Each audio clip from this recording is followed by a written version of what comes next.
Welcome to the Time for a Reset podcast, where we interview senior marketers on the big issues of the day and how they're dealing with those challenges in an ever-changing landscape. We deep dive into the latest trends, strategies and tactics that will help you stay ahead of the curve and stand out in a crowded marketplace. This episode is hosted by me, Nick King, Global Practices Lead at CVE. Let's get into it. I have with me today Tom Langley, who is Head of Customer Personalisation and Retail Media at John Lewis Partnerships. I think we all know their brands, John Lewis and Waitrose. Tom's role within the business is creating a new data-led customer proposition and capabilities across the group. Previously, he was at dunnhumby, where he had a range of roles, all of them with data at the absolute heart.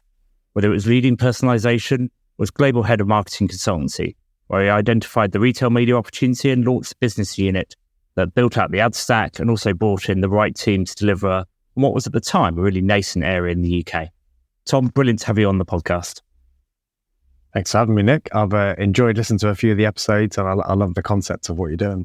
We always start at that sort of original place of, if you could hit reset on one thing in marketing, what would it be? I love this question and it's kind of made me think a bit. And I think, I would go kind of as high as I can. And it's very particular to retail. But I think big challenge we have at the moment is the lack of understanding of the role of marketing at the exec and the board level of retail. If you look at the role that's most prominent at the moment in retail and the conversation in the industry, it's really around that chief operating officer role. You think about marketplaces, range, availability, supply chain, delivery, all those challenges, which are completely valid.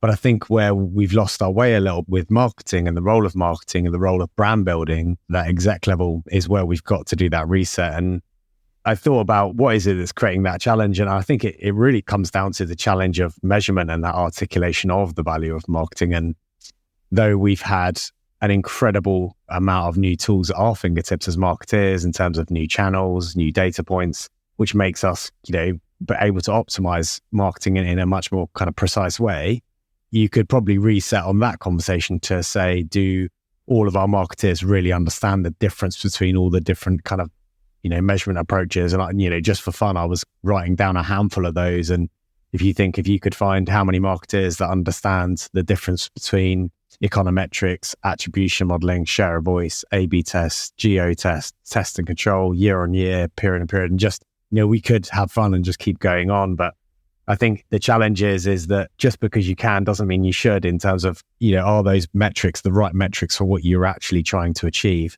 And I think the challenge with all those different metrics is we've lost that clarity of conversation at the exec level to state what is the role of brand building and brand perception. And it's very pertinent in retail because of the challenges in retail at the moment. But I think as a retailer, you have to remember that you are a brand. You are, of course, a retailer, and that does require really good operational kind of models. But you also have to make sure that you've got clear reasons that customers want to turn right to go to Waitrose instead of, the competitor, or the same for John Lewis. And the same is true online of, why am I choosing to open up a John Lewis window instead of Amazon and other competitors? And that requires us to make sure we put brand building and the perception of the brand right at the heart of the business strategy and growth strategy. I think that for me is always on my mind of where retailers are going and what is that role of just remembering that there's a huge role in customer perception and why customers choose you as a retailer that needs to be part of the conversation at the exec board and the strategy level. I think that's such an interesting point of view. And I think obviously a business that invests so heavily in the Christmas ad, and I even saw an article today that was starting to talk about, and it was being discussed online. It's kind of here at the sort of end of September, beginning of October. It's a business that clearly invests in brand at the top level. How much do you have to battle that sort of, we invest over here, but what is the ROI? Or does it stand alone as something that you can build all your other campaigns around? It's a good question. I think we're probably good in some bits need work. And I think, Christmas is, this will be my third Christmas ad, and it is such a kind of excitement, even within internal business. My colleague and friend, Rosie Hanley, who leads the marketing team in John Lewis, she's very excited and comes into our leadership meetings and sort of has to bite her lip internally. It's still a well-kept secret. But, from one perspective, you have that we still really hugely invest into those types of activities in our Christmas ad and some of our broader activation. But I do think that because of that challenge that I mentioned up front, in understanding the role of marketing and having that clarity of understanding we are placing bets on growing our brand, growing our customer interactions as part of our overall strategy is somewhere where we've still got to do work, but we're seeing good progress. We're investing a lot into our marketing technology, our data, our loyalty schemes. I think, when you think about CMO was probably 15 years ago in terms of looking after paid media, and kind of the role today is so much more complicated in terms of how does the brand show up in e-com, how does it show up, what's the role of a loyalty scheme, and your chief customer officer role is just so fragmented and complicated now, and articulating all of those things and how it comes together at the exec level is complicated. But I think we've turned a corner mostly through the articulation of through data and how can you improve the customer experience in a kind of more fragmented world. Particularly, in John Lewis, you've seen that sales have gone to close to 70% now. So you really have to invest into kind of that digital side of the business where you interact with customers, and you can be a lot more targeted and a lot more personalized than you can in a store, for example. You touched a little bit on the MarTech side, and I'm always interested to see how invested in terms of time senior marketeers are in sort of the tech stack. Some want to embrace it, some want to just leave it to the technology or function. How do you get involved, and kind of what's your current challenge in that area? Completely agree. I mean, I actually, having worked at dunnhumby for 15 years, I guess we were very part of the organization, which came with the data, the analytics, some of the activation in the very targeted space. So part of my journey just to become part of a marketing leadership team, which then other areas of the team where it's about brand building, it's about creative and content, and trying to think about how all of that comes together. And I think the role I play in that leadership team is hopefully that I understand the data and the tech and how it can actually be used, so that it doesn't become something buried in technology, but actually a way that our marketing team see that they can make their marketing more efficient and effective. But actually, I think it makes people's career paths and their jobs much kind of more enjoyable. If you can make technology do some of the hard work, you're taking a lot of the laborious tasks away. So that most people in marketing, I think, want to spend their time thinking about strategy and growth and where do we go. But there are a lot of jobs to be done in marketing and getting campaigns live, getting content from A to B, communicating, getting sign-off. So there's a lot of tasks that tech can take away. And I think my job has been to really help my boss, our customer officer. She has also come from a data and tech background. So I think we've made a big change in the last 2 years to bring in people who are embracing what data and tech can do to, I guess, grow our brand and grow our business through marketing. And I don't think it'd be podcast in 2023 if I didn't ask you a bit about AI. Is that sort of something that's on your radar, or are you just thinking the technology sits there, I will trust that they use the best tools within their capabilities to support me? Absolutely. I think you've got to be quite precise on how you want to use, whether you machine learning or AI, and know the problems that you want to solve and how you want to solve. I think, obviously there's a lot of conversation around generative AI, which could come into more of the content and areas like that. But I think the early parts for retail was really around that prediction model of how do you predict what someone is going to buy once they browse and not bought, or based on their past purchase history, really using clever data science approaches to predict what customers are going to do to improve their e-commerce experience. I think when you consider that in a physical store, you've got tens of thousands of square feet to display products, and merchandisers over years have learned how to really curate ranges that think about where customers' eye level are, how are they going to experience things, how are they going to choose and make that choice, and how to group brands, how to group products together and ranges together. And you consider, right, how do I now achieve that, all of that on a tiny phone? Considering I can probably get 3 or 4 products on there. I think data science is absolutely critical to ensure that a customer sees the products that they're interested in and the products that they're potentially going to purchase. And how do we ensure that we help customers to, find things quickly, find inspiration, get great service. So I think as a retailer, you have to embrace kind of all of these models, I think. And we've probably spent more of our time on that piece, which is how do you enhance the digital recommenders so that the products in front of customers are great. And we're sort of early on our journey on the generative AI, which I think the whole industry is, in terms of what will that mean for our content and creative teams. Yeah, totally. I think that leads quite nicely onto your role is within personalisation, when we love to talk about the data that we have on our customers. And yet on the other side, there's a whole world of privacy, and I think the industry too often just sort of has a nod towards rather than actually really doing something about it. How do you balance that sort of personalization, the data you have, with respecting your customers and future customers' privacy concerns and needs? It's definitely a conversation that we have regularly here, and I had regularly at dunnhumby with all the retailers you work with around the world. And I think the great thing, and if you are, a retailer, the brilliant thing you have as a retailer is you have that direct interaction with the customer on a really regular basis. So as we have a research panel where we directly talk to customers regularly, and that can be in focus groups or it can be through some of the survey work we do. And so we've done quite a lot of work here and in my kind of life in dunnhumby to talk to customers and have an open dialogue about it. And I think the thing that always comes through in all of those conversations I've had with customers is we expect you to use our data to improve the service and personalization. And so the conversation you always end up with is, if you can create the right value exchanges for customers, they will expect you and they will let you use their data. I think as long as you are using data and protecting it in the right way, which is a baseline expectation, these days that is table stakes now. You have to ensure that you protect the data.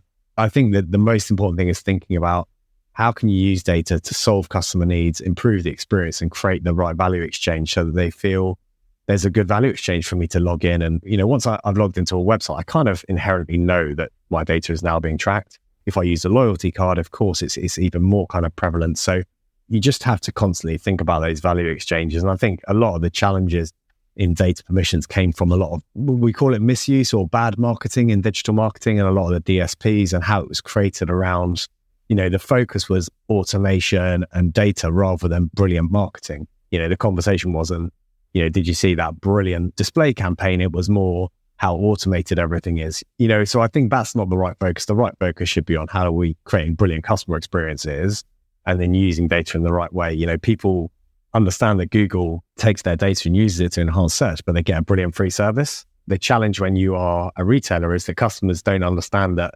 online commerce is really expensive to run, and therefore you actually need to have advertising and things like that inherently into the business model. I think if, use it in the right way, I think customers are okay with it. I think that's absolutely spot on. Your role obviously has a big focus on retail media and worked in it sort of probably since it really came over to the UK. You've got two very different brands in your remit. I'm always curious to see how you approach that with two distinct brands and what you're trying to achieve. How do you view it on a sort of day-to-day basis?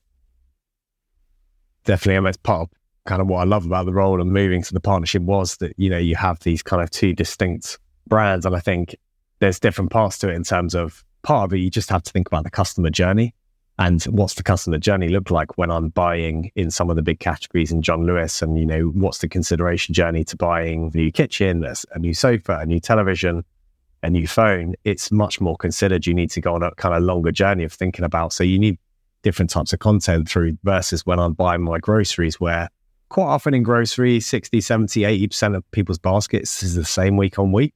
So a lot of that consideration is not done on such a short period, that in a weekly basis. It's done kind of over time as you grow and you're feeling and towards brands. And it will change over time, but it's kind of a slightly different kind of brand life cycle to non-food. So I think that's part of the important consideration for what do we therefore need to do in the customer journey to influence consideration in John Lewis versus drive purchase in Waitrose. So we think about those things slightly differently. And the other part is, I think the industry in grocery, particularly for me in retail media, is very mature. Grocery has had retail media kind of the last 10, 15 years, and it's been maturing very quickly. Whereas in a lot of premium fashion and premium beauty, you haven't had so much retail media mechanics out there. So the dialogue isn't there. It hasn't kind of got to a mature state in terms of you've got roles within both organizations who are there to work on retail media, work on activation together. That's part of that journey, is to educate both the industry as well as our business and our suppliers' business on what are the role of some of these kind of retail media propositions and how can they help build brands. That's part of the fun for it, really. I think the exciting part for us is the fact what we call PAM partnership and understanding customers across, grocery, potentially some of our financial services products through to all the different categories in John Lewis, and how much you can understand about customers and help brands grow and understand customers in their lives to better, serve them and execute your brands within that. So that's the big exciting part, really, is the fact that we can bring all of that customer view together. I don't think you can move for an article on that retail media is going to grow enormously. Have you got sort of any sort of major predictions of where you see it operating in the UK and how it's changing for next year? A lot of the conversation at the moment in the industry is how do we create a bit more standardization? I think almost all retailers have created some version of a retail media offering kind of within there. A few entrepreneurs who have created offerings around the store, on the website, through the CRM, and you've got a lot of lack of standardization. And I think in order to scale, you really have to start to create standards, because if you haven't got standards, you can't then innovate, because you sort of haven't got a level set and you're not really testing and learning and growing. So I think we've got to see a little bit standardization out there. I think what that will help is then having a dialogue with the broader media industry. I think retail media is still very much a shopper marketing and trading kind of function, whereas you're starting to see the big agencies, creating retail media arms, particularly as Amazon has kind of grown their offering and grown the dialogue with Walmart in the industry. I think what we need to do for the agencies to be able to plan retail media within the broader planning is create some standard metrics that you can plan against in terms of, the ROI it delivers, the ROAS, the reach, so that it's easy for them to consider, okay, retail media within my broader campaign versus Google versus Meta versus TV versus press. And I think that's the bit that I think we'll see everyone working on. And a couple of the bodies in the UK, ISBA and IAB, are working on trying to create kind of those first versions of standards that I think will help us. Sort of exploring that ROI piece, you mentioned attribution is kind of a big focus of yours. I'm interested, retail media has such an opportunity to be able to, with the death of cookies next year, as long as Google don't change their mind again, there's all sorts of problems in the wider marketing world, yet retail media seems to have this huge opportunity. Is there anything in particular that you're doing internally to focus on how you can demonstrate that performance for the brands that work with you? Exactly. And I think that is, if you ask most people what's the USP of retail media, it's the fact that you can close the loop from the kind of viewing the media through to then the customer purchasing. And I think that is our important piece, which is you can give a brand a kind of full view of activation through to purchase, but also repurchase, and how that's, that customer is staying with your brand or moving through different brands over time. So I think the data has to be that key and that closeness to the customer. We are investing a lot, and you'll see all the retailers investing a lot into loyalty, but also e-commerce, so that you can identify all your transactions and make sure you can close that loop. Another challenge, I think, with attribution modeling is most of it tends to focus on e-commerce. So many transactions are still happening in the store. Grocery is still more, 90% on average of transactions are still in the store. And so any attribution model that's only focusing on online sales is going to be inherently kind of wrong. You're going to be optimizing for the wrong, potentially missing lots of sales data. So I think having loyalty cards and things like that helps you to then identify all of that. I think that's kind of part of it. I think it goes even broader than that, though. I think that customer kind of attention is such a big topic at the moment, because customers' attention is being drawn upon by so many different devices and things in their lives that are stopping them from being able to pay attention. And I think retail media has inherently probably been thought of as a fairly lower funnel mechanic. But if it was me and I was going to build a brand, I think I would be starting to think about, actually the context of when someone is shopping in a physical store potentially, how do I use that as the theatre to grow and build my brand and build my brand perception and grow the kind of that brand from physical store? I think when you're trying to find someone in the right context, in the right frame of mind, that they are paying attention, you have to grab it and you have to spend that time. And I think we'll see physical stores really evolve. We do a lot of activations in store. We've just done a big piece with Charlotte Tilbury in our Oxford Street store. I think the brands who get it, they are using the physical stores as that, real place to build the brand, and think of it as a much more kind of upper funnel before you then go into some of the kind of, whether it's sponsored products, CRM, personalized offers, to do that lower funnel activation. I think you can work through the funnel within a retailer. It's lovely to hear a brand that's still thinking about the in-store experience. I think we can sometimes get so distracted and view that everybody's just digital only, when clearly not the case. There's also a movement when we think about sort of the consumers. We talk a lot about sustainability and how we're operating, and it feels like that's suddenly coming into the marketing space as well. The WFA conference not long ago, it felt like nearly half of the the presentations are on sustainability. How do you think, as you're not on the supply chain side, but on that marketing side, how are you sort of operating with when it comes to sustainability and how you think about all those sort of things? Yeah, I mean, it's a massive topic at the partnership. I mean, the partnership exists, and I guess our purpose is to create a happier world. And in part of that, it is about, really thinking about our ethics and sustainability. And you'll see actually a lot more content coming out from Waitrose in particular on actually talking about the lives of farmers and how we're working with them. And it's always been important. It's been inherent in Waitrose, but I think we haven't talked about it.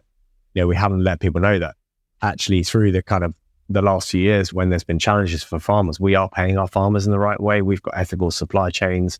We own a big farm out in Leckford with a big farm shop.